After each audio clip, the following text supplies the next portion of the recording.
Hi, it's Dwyer. It is June 5th, 2022. GamblersAdvisory.com, free site. BettingAngle.us, a free site. For podcasts, DwyerBoxingNews.com, a free site. Remember, the opinion you should follow should be your own. Just consider this video to be a second opinion from a complete stranger online. Now let's talk about Devin Haney taking a huge risk. I thought he was going to fail. A huge risk going to Australia to fight George Kambosos for the undisputed lightweight championship. Now, first, let me just say who had the best night, and Devin Haney had a magnificent night. But I need to issue the first Dwyer Broadcasting Award to Joe Tessitore. Right? Let's view boxing as a village. A lot of people were involved in this presentation. If you hung around the broadcast after the fight ended, you heard Joe Tessitore start to question George Kambosos' talent level. Right? He started to talk about past fights. And he talked about how Kambosos won some past fights, the Teofimo Lopez fight, by split decision. He also talked about the fact that Teofimo Lopez was having some physical problems before the fight. Right? The idea was that Kambosos, who had just lost to Devin Haney, had just been undressed. It's worse than a normal loss. He was undressed by Devin Haney. Right? As you watched the fight, you thought Kambosos has to do something. And there just wasn't the horsepower there in the tank. Now, I think Kambosos could have done better. We'll talk about that. I'm more bullish on Kambosos than Joe Tessitore is. But I got to tell you, I was so impressed. Tessitore was so outside the box that his partner, Tim Bradley, and Mark Kriegel basically said, hey, let's not go there. Bradley said, I'm not going to go there. I'm not going to go there. And Tessitore continued. Now, there was an older broadcaster when I was a kid. He's still a hero of mine, right? He's one of the gold standards. A guy named Howard Cosell in the 1970s. And Cosell said that his game plan was always to, in his words, really Aaron Neville's words, if you're into music, Cosell would say he was there to tell it like it is. Right? Tell it like it is. Now, just understand, Kambosos is promoted by Lou DiBella. They have a deal with Top Rank. Right? Top Rank, of course, is also going to be through ESPN, in other words, major players. ESPN Plus is going to be televising Devin Haney's fights. In other words, Tessitore was criticizing openly one of the bell cows of that economic ecosystem on a telecast from Australia,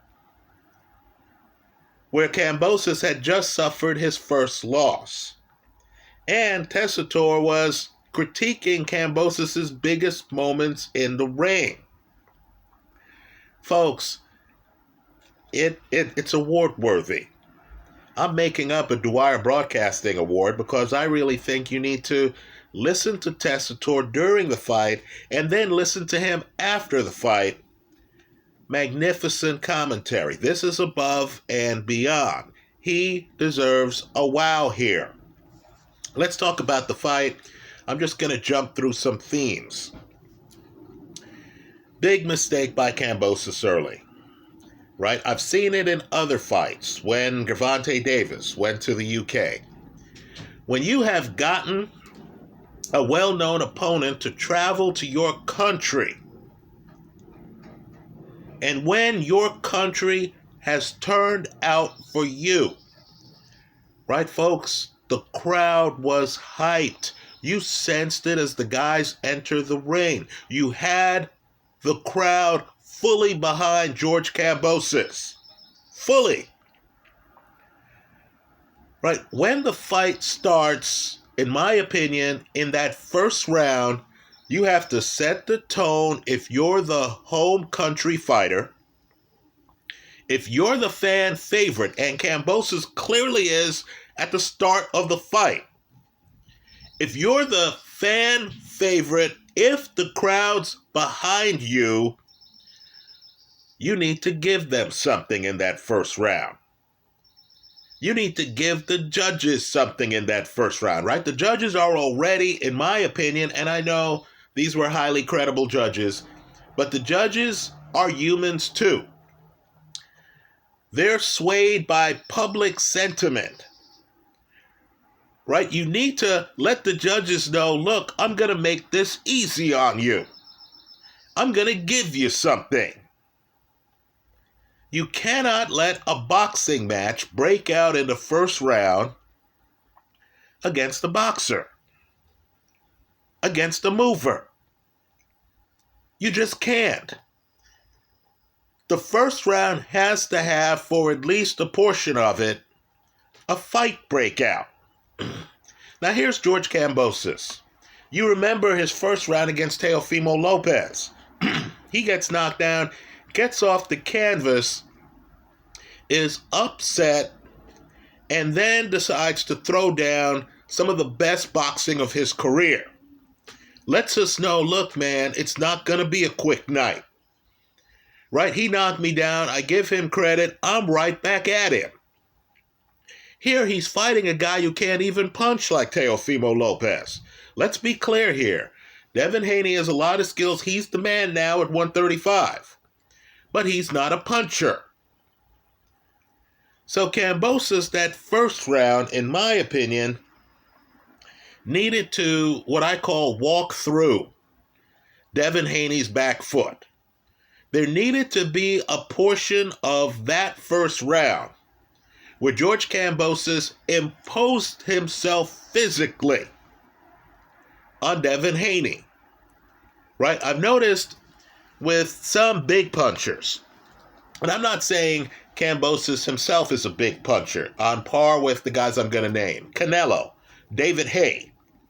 I've noticed with big punchers, even when they're fighting some defensive guy who has his head hidden and who has a shoulder in the way and who knows how to move back like Devin Haney moves back, a Canelo will step forward and will just throw big shots. Right? The shots don't even have to land. It's just big shots to remind you, our guy is going for it. We came out here to see Canelo, and he's not going to be bashful tonight.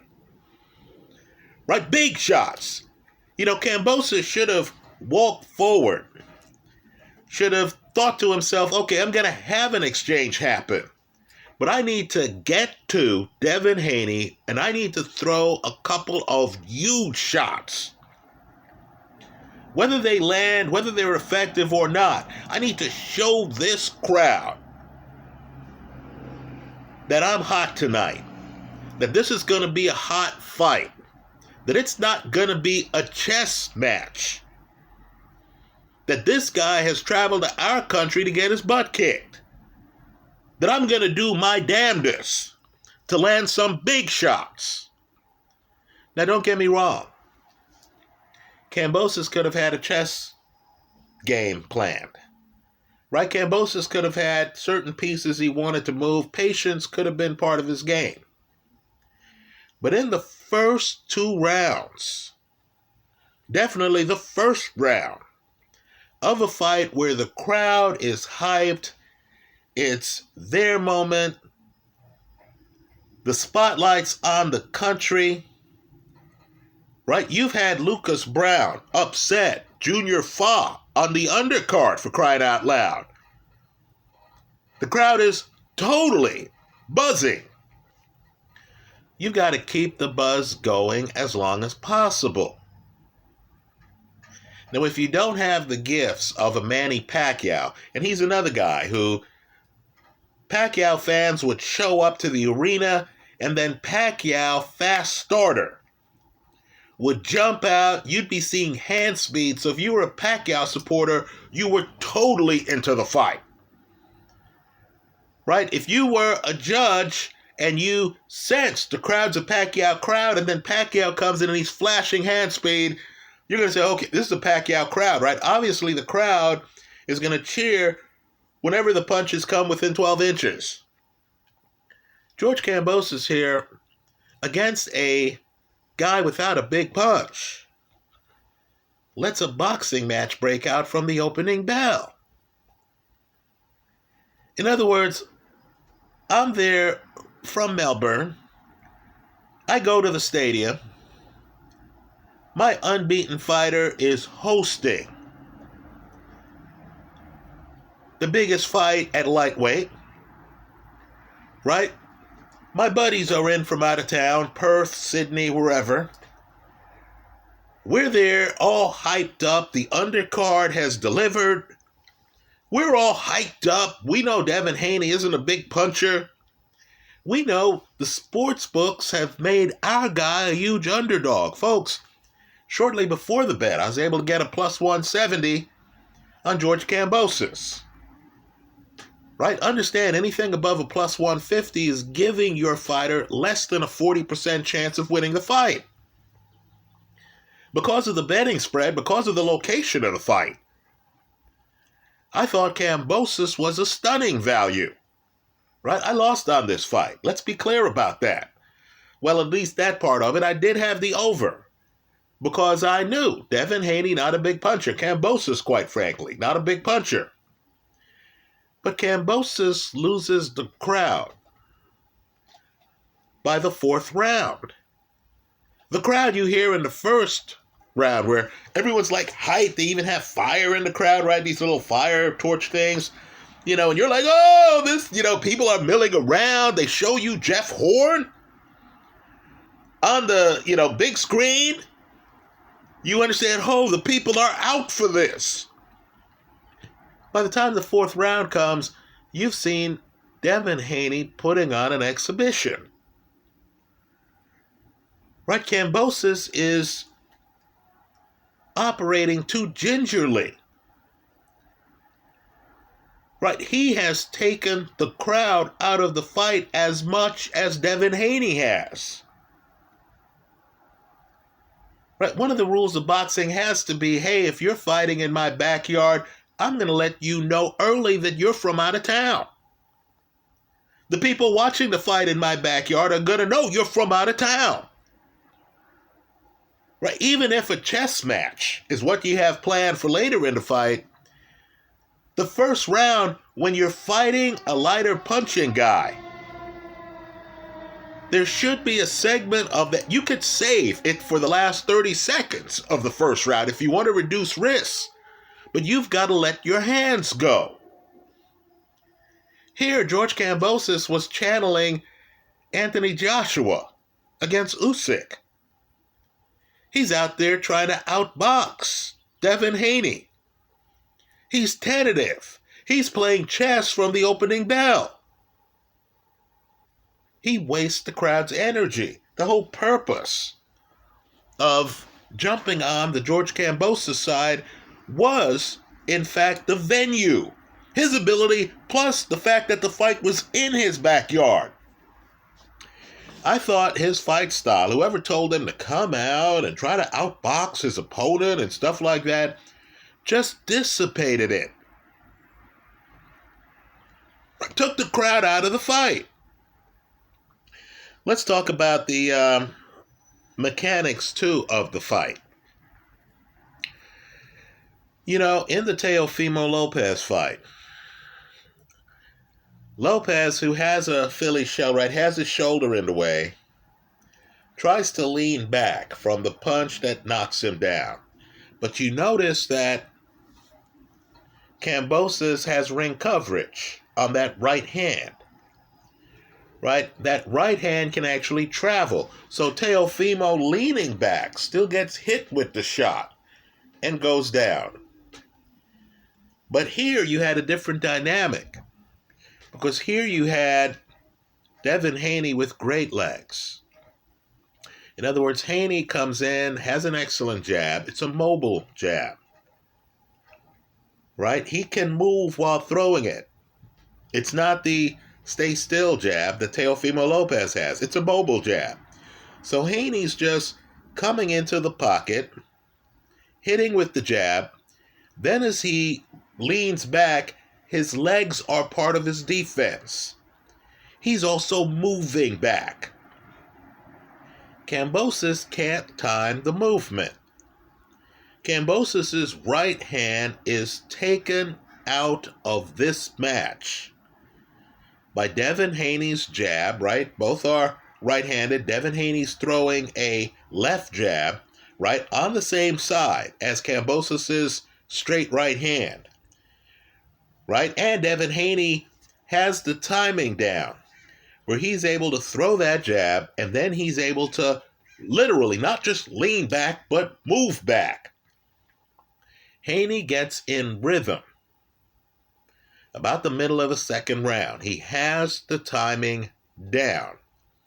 Kambosos may have never gotten in rhythm, right? Kambosos' right hand is neutralized by Haney's jab and Haney's movement.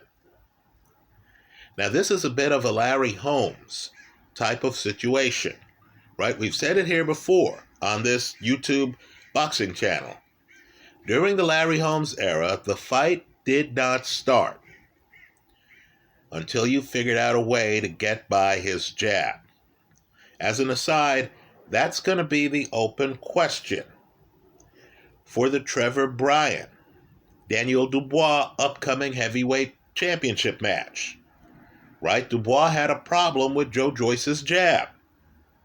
Couldn't get by it. That fight never started. Right? The question is, can Dubois get by Trevor Bryan's jab? And Trevor Bryan, not taking any chances, even had Larry Holmes into his camp.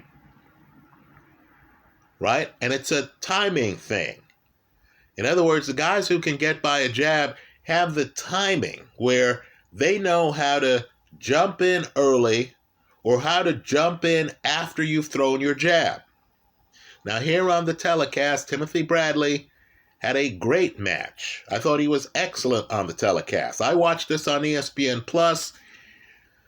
In the United States, if you're in another country and you had another group of broadcasters, good for you. I'm just telling you, Joe Tessitore was award-worthy, right? Not to rule out Mark Kriegel, who was excellent too. But Timothy Bradley made the point that if he were Devin Haney, and understand Bradley was, right among the very best in the sport for several years. Bradley said if he were Devin Haney, he would be first and he would be last. So Devin Haney makes it a habit, right? Haney clearly had that as part of his game plan, quite frankly, because Devin Haney is first the whole match with that jab. He's the one dictating the rhythm on George Kambosos' right side. Kambosos' straight right hand completely taken out of the fight, right? Haney is keeping him busy. Kambosos has to defend himself on that side. Haney has the legs where even when he's in the pocket at the beginning of the exchange, and Haney knows how to shift body weights. You'll notice he's not a puncher, but he's a guy who will stand there and he'll move like this. You can't quite get the timing on him. Then he'll flick a jab. He's the one who starts most of the exchanges. And then, of course, when Kambosos gets going, Haney would move out of the pocket. Then after Kambosos ran out of gas, Haney would re-enter the pocket and end the exchange with a jab. Folks, this fight never gets started. I know they went 12 rounds. This fight never gets started because Kambosos, as I make this video, still doesn't have any clue on how to deal with Haney's jab, Haney's timing, Haney's entry into the pocket and exit from the pocket. Right? The jab dominated this fight, just like it did Joe Joyce against Dubois. Right? Kambosos can't get out of his construct. He can't make a deal with himself against the guy without a big punch to bum rush the pocket, take the risk of getting hit with some shots so he could get inside and land his. Kambosos also is too stiff in the hip area, so he couldn't bob and weave. This isn't a Joe Frazier type guy. This isn't the guy who's coming in and who's, at some angle and is trying to, dip under the jab. This isn't Rocky Marciano. This is a guy who's stiff compared to Devin Haney. So Haney, of course, is also mindful of Kambosos' left hook. So Haney is throwing straight right hands on occasion, just to throw Kambosos' timing off in throwing his left hook. So Kambosos' left hook is taken out of the fight. Right, Kambosos does have some success later in trying to go to Haney's body, but understand, Haney's foot speed is much better than Kambosos'.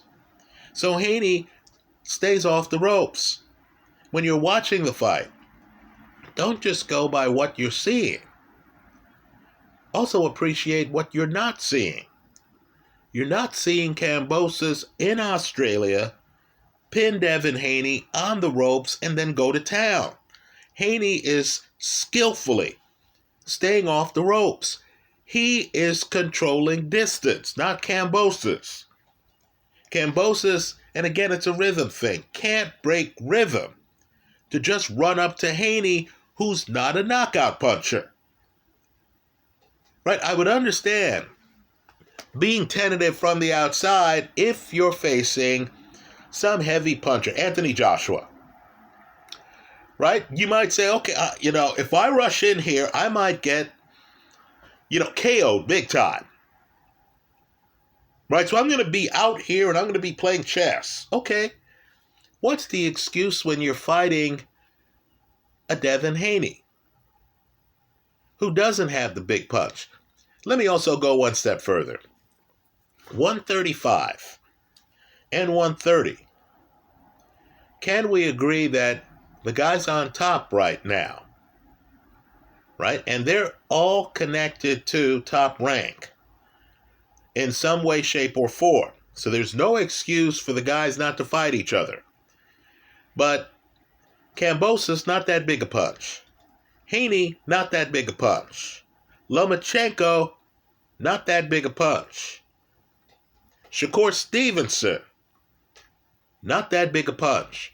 Folks, you're going to see a lot of boxing at 135, right? This is not 147, where Terence Crawford, don't let the calm demeanor fool you, right? Terence Crawford is one of boxing's premier closers. Errol Spence just did the unthinkable and stopped Ugas, who's a defensive master. Jaron Ennis, Virgil Ortiz, folks, Green Machine, 147, you better have a punch. 135, it's more about timing, rhythm, game plan, skills. There's no reason at 135, in my opinion, particularly if you're losing a fight like Kambosos is, and that was obvious by the middle rounds. There's no reason why any of the guys at 135 shouldn't throw caution to the wind and try to be hyper-aggressive in a fight in which they're being strategically outboxed.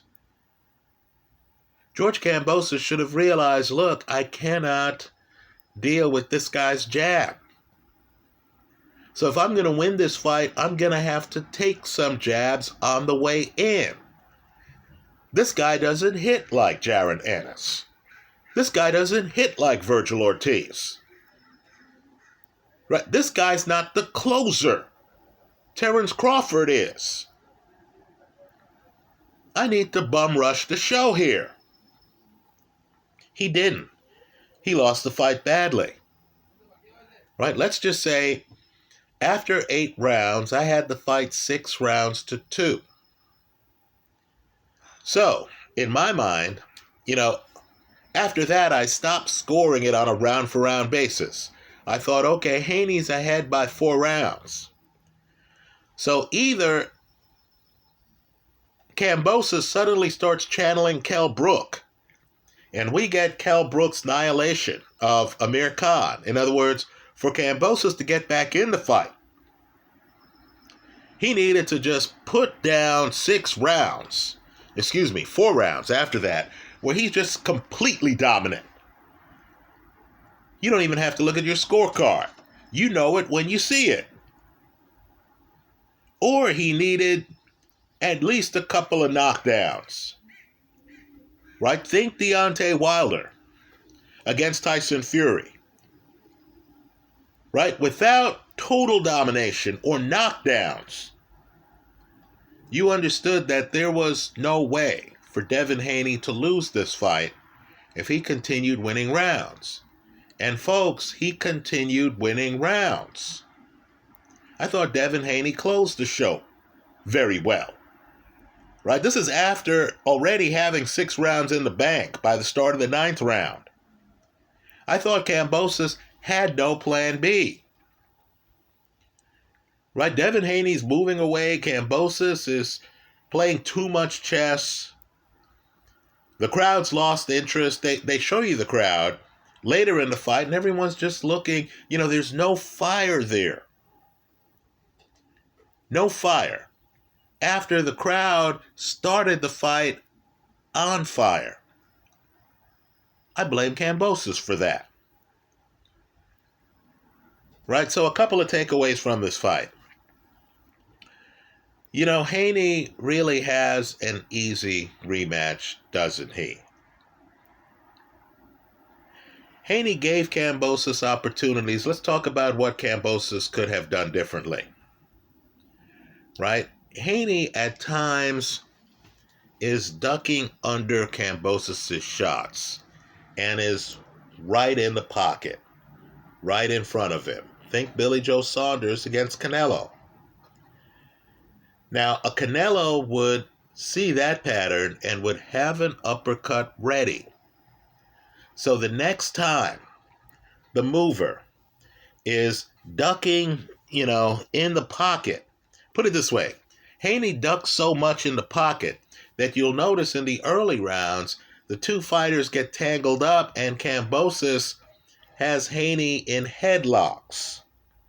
Literally, he's able to get Haney's head under his armpit multiple times. Right? Kambosos, in fact, is trying to put his weight on the back of Haney's neck. Player, you should have been throwing uppercuts. If you couldn't get past Haney's jab, if Haney is too elusive, then the few times in the fight when Haney bends in the pocket, you needed to throw an uppercut. Right? Also, Kambosos needs to make a deal with himself, where he says, okay, when I'm 100%, I'm prepared to get knocked down. You have to rush in, close the distance, try to land some punches, try to make this an ugly fight. Right? If Haney catches you with a good counter, if you walk into something Haney's throwing, you need to be prepared to go down and then to get off the canvas, because the one thing I can guarantee you is that if you stay outside, you're going to lose the next fight, like you lost this fight. Let me just say, too, and I'm being charitable, given the wide margins of the judges, understand 2 of the judges had it wrong. You saw the fight. Do you think George Kambosos won 4 rounds? I don't. If you do, tell us which 4 rounds they were. 2 of the judges had it 8-4. Right, folks? That's 8-4 with home country cooking. Understand, if this fight were at Barclays Center, there's no way Kambosos gets 4 rounds. Right, folks, Kambosos was dominated. So the 2 takeaways are, Kambosos needs to figure out how to close the distance and throw uppercuts. How to get close enough to Haney where he can push Haney around, push him toward the ropes. I know that's on the edge of the rules. But Kambosos needs to make the fight rough and tumble. If it's not a fight, if it's a boxing match, he's going to lose. And he's only going to win 2 or 3 rounds, legitimately, in the fight. That's the first takeaway. Right? Well, you know what? I forgot my second takeaway. Such is live video. But let's just say Devin Haney in the rematch, it looks like an easy fight to me. Right? So Devin Haney is the huge winner. He took the huge risk. He went to another man's backyard, and now we understand stylistically it just doesn't match up for George Kambosos. Right? Pointing that out, as Joe Tessitore tried to on the telecast, will be met with a lot of "I'm not going to go there" protests from people like Timothy Bradley. Right? You're a gambler, you know better. In fact, now I remember the second takeaway. The second takeaway is that the best bet on the board is going to be the over in a Devin Haney, George Kambosos rematch. Right? I didn't see anything remotely approaching enough power from Devin Haney to knock down George Kambosos. In other words, one of the reasons why Teofimo Lopez doesn't move as well as Devin Haney is Teofimo is trying to hurt you. Devin Haney has made a commitment to movement and rhythm. So Haney's not going for the knockout. George Kambosos would need a compass to find Devin Haney in the ring. You can't knock out a guy who you can't get inside on, who you can't time for long punches from the outside. So Devin Haney right now is solid gold. He's just become undisputed at 135. Let's honor that. That's a significant achievement. And he has an easy payday. The rematch, right? So this gives him cover. Let's say Shakur Stevenson comes out of the weeds and says, "Hey, Devin, when are you going to fight me?" Devin could say, "Look, player, you know what I had to do to become undisputed? I had to agree to this contract. And, it's not my fault. They forced me to get this rematch. So I'm going to take this money again in Australia." Right? Just food for thought. By the way, Shakur Stevenson also affiliated with Top Rank, right? So you're going to have further consolidation, if that's possible, further big fights at 135. That's how I saw the fight. Let me hear from you. I thought the person who had the best night, other than Devin Haney, was Joe Tessitore, right? I do hope you stick around for his commentary after the fight finished, right? It's rare boxing journalism. That's how I see it. Let me hear from you. I hope you leave your thoughts in the comment section of this video. Let us know how you scored the fight. Let us know what you felt Kambosos could have done differently, or why you think the rematch will have a different outcome than this first fight. Thanks for stopping by.